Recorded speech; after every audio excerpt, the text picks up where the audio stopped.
Olá a todos, sejam muito bem-vindos à nossa primeira aula do curso de Gestão Emocional para Investidores. Hoje vamos falar de uma forma geral dos conteúdos do curso, portanto será uma breve introdução pelos dois temas principais que temos para vos apresentar.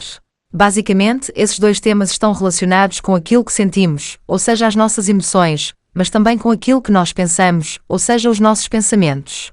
Para ser mais fácil de apresentar esses dois temas, eu separei algumas razões que para mim são as mais importantes para estudar emoções e pensamentos no âmbito dos investimentos. Claro que para ti podem existir outras razões igualmente importantes. Se esse for o teu caso, deixa um comentário nesta aula. Bom, das razões que eu irei apresentar, há um objetivo que é o principal motivo pelo qual os investidores querem estudar sobre emoções. Esse objetivo é potenciar os ganhos financeiros e reduzir os prejuízos. Portanto, sendo este o objetivo principal de qualquer investidor, estudar emoções e a nossa forma de pensar irá certamente ajudar a atingir esses objetivos. Sem mais demoras, vamos então falar das razões para estudar sobre emoções e pensamentos. A primeira razão está relacionada com o impacto nas decisões. Talvez muitas pessoas não pensem muito sobre isto, ou achem que a maioria das decisões que nós tomamos são puramente racionais, mas isso não é verdade. Esta ideia de tomarmos decisões racionais no campo dos investimentos está muito relacionada com as teorias económicas desenvolvidas no século XVIII ou século XIX, algures por aí, quando a maioria dos modelos económicos acreditava que as pessoas eram seres racionais e egoístas. Nesses modelos supunha-se o quê? Supunha-se que qualquer homem ou mulher procurava maximizar o seu bem-estar, de acordo com uma avaliação da realidade, ou seja, uma avaliação dos factos. Os indivíduos optariam por escolher aquilo que lhes dá maior satisfação com menor esforço, ou seja, fariam uma avaliação do custo e do benefício e tomariam decisões baseadas na maior satisfação e no menor custo possível. Por exemplo, para um talhante, o importante é maximizar o lucro obtido através da venda da carne. Esse é o objetivo principal do talhante. Pouco interessa a quantidade de fome que determinada peça de carne vai satisfazer, ou se essa peça de carne irá dar uma boa refeição. Essa não é a principal preocupação do talhante. Esse não é o principal objetivo dele. O principal objetivo é realmente o foco no dinheiro. Esta avaliação do custo-benefício também é aquilo que justifica o porquê de ladrões, por exemplo, quererem assaltar bancos. Na avaliação deles, o custo de assaltar um banco é pouco comparado com a riqueza que isso lhes pode trazer. Portanto, esta ideia de tomar decisões tendo por base a relação custo-benefício é muito fácil de compreender, mas também tem algumas limitações. A primeira limitação é que o mundo é demasiado complexo para se conseguir avaliar todos os factos. Quando tomamos uma determinada decisão financeira, relativamente ao investimento, não temos a capacidade de ter presente todos os fatos relacionados com aquela ação.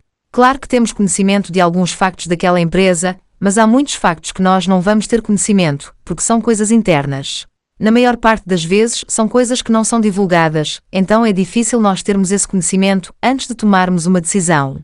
A segunda limitação é que o cérebro humano é preguiçoso. Talvez nunca ninguém te tenha dito isso, mas o cérebro humano é preguiçoso. O que isto quer dizer? Quer dizer que o nosso cérebro tem uma capacidade limitada de processar informação e aquilo que acontece muitas vezes é que ele prefere delegar decisões a um sistema automático que é baseado em experiências, noções e intuições. Ou seja, muitas das nossas decisões não são racionais, elas são irracionais. E aqui vamos ter que estudar um pouquinho esta parte para também perceber como podemos gerir este cérebro irracional. Investidores que não conseguem gerir emoções, normalmente, são precipitados a tomar decisões e isso, claro, leva-nos muitas vezes a fazer apostas, literalmente, pois acabamos por não ter em consideração muitos dos factos, das regras, dos indicadores e dos sistemas e muitas outras coisas que definimos para nós próprios antes de realizarmos um investimento. O problema é que muitas vezes nós não respeitamos essas regras e começamos a operar e a tomar decisões no calor do momento, sem ter em consideração então esses aspectos. E isso muitas vezes leva a decisões erradas. Por que decisões erradas? Porque, como vamos ver mais à frente, as emoções têm uma função protetora e muitas vezes a necessidade que sentimos de nos proteger leva-nos a decidir no sentido errado. É como se o facto de estarmos a sentir aquela emoção naquele momento enviesasse a nossa visão dos factos. E isso leva-nos a tomar decisões diferentes daquelas que tomaríamos se não estivéssemos a sentir aquela emoção. Com isto, não quero dizer que não devemos prestar atenção ao que estamos a sentir.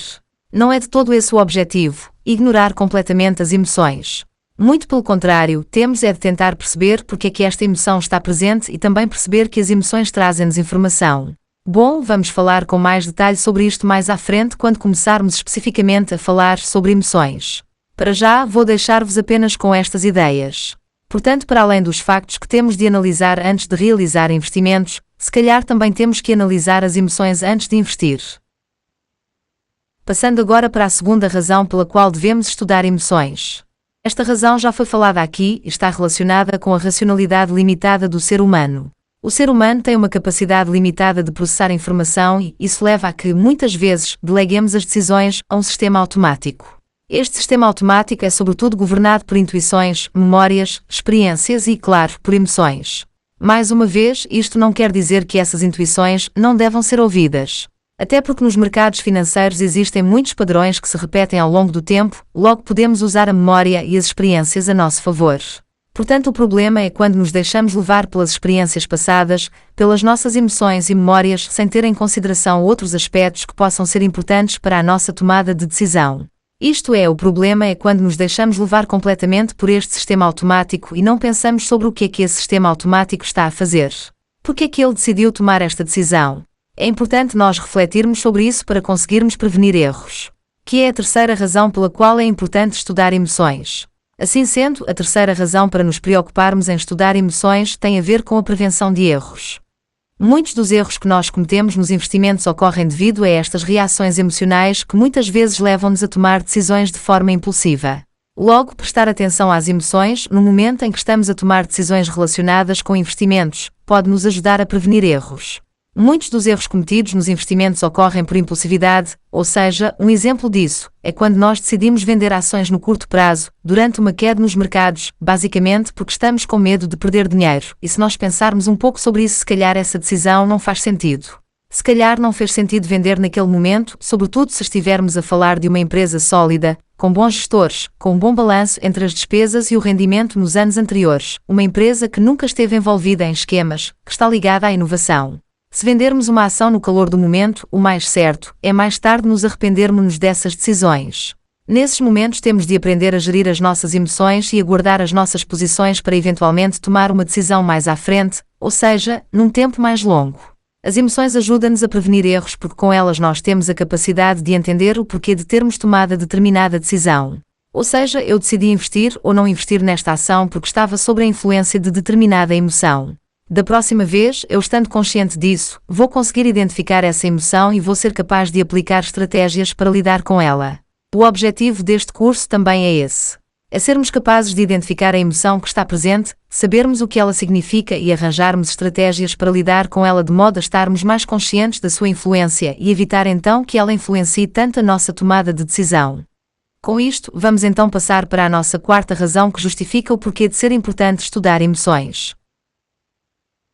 E a nossa quarta razão tem a ver com a gestão de risco. Emoções podem distorcer a percepção de risco, levando a assumir mais risco do que o ideal ou a evitar operações lucrativas. Ou seja, as emoções podem nos levar a avaliar de forma errada o risco de comprar ou vender determinado ativo naquele momento. E quando é que isso acontece? Acontece sobretudo quando nos sentimos demasiado otimistas ou confiantes porque, por exemplo, as nossas últimas operações correram muito bem e então decidimos investir uma quantia maior na próxima operação.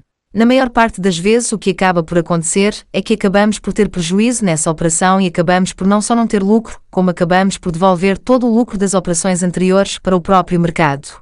O contrário também é verdade, ou seja, quando estamos numa maré de prejuízos e tentamos encontrar uma boa oportunidade de entrada, a maior parte das vezes aquilo que acontece é que acabamos por decidir não entrar numa excelente oportunidade de ter lucro por medo de perder dinheiro. Ou seja, no primeiro caso fazemos uma subvalorização do risco. Acabamos por entrar numa operação com uma maior quantidade de dinheiro em que acabamos por assumir mais risco do que queremos e então, acabamos por ter prejuízo porque não temos noção do quão arriscada essa operação foi.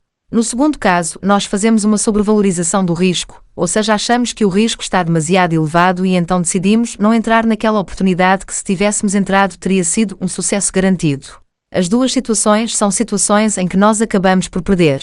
Portanto, não são situações boas para nós investidores. O ideal é que nós sejamos capazes de perceber quando é que estamos a sobrevalorizar o risco e a subvalorizar o risco. E para isso é importante então reconhecermos as nossas emoções porque obviamente elas têm um impacto na avaliação que nós fazemos e é sobretudo por isso que é importante estudarmos aquilo que nós sentimos. E obviamente esta nossa penúltima razão está ligada à nossa última razão que é a resiliência.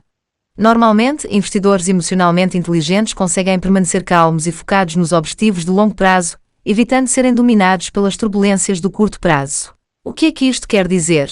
Como os mercados são voláteis, ou seja, eles tanto sobem às 9 horas da manhã como caem às 12 horas, eles são um constante desafio ou testa as nossas capacidades de gestão emocional. A resiliência adquire-se com treino e com exposição à dificuldade ou à adversidade. Não há outra forma de desenvolver resiliência. Quem não se expõe à dificuldade não consegue desenvolver resiliência. O que é isto da resiliência?